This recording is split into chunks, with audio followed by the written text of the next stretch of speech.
దండల్లో వణికిస్తున్నది. ఎలాంటి వాళ్ళనైనా సరే వణికించేస్తున్నది YouTube and Instagram and other medias. So ఈ ఇన్ఫ్లుయెన్స్ మన పిల్లల మీద ఉండకుండా ఉండాలి అంటే మనం చిన్నప్పటి నుంచి మనం త్యాగం చేస్తేనే పిల్లల వల్ల అవుతుంది.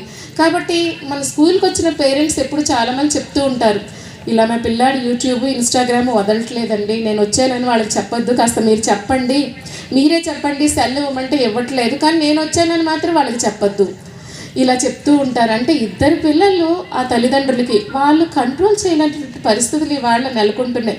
అంత పవర్ఫుల్గా అట్రాక్ట్ చేస్తూ ఉన్నాయి ఇవాళ సోషల్ మీడియాస్. వాటి నుంచి పిల్లలు ఎలా కాపాడాలి, ఇదంతా కూడా ఆ విద్యా ప్రాంగణంలో ఆ స్ట్రాంగ్ అట్మాస్ఫియర్ వీటిని డామినేట్ చేయగలిగి ఉండాలి. అలా ఉంటేనే ఈ మిరాకిల్స్ అన్నీ ఇక్కడ సాధ్యం అవుతున్నాయని మేము స్ట్రాంగ్గా చెప్పగలుగుతాము.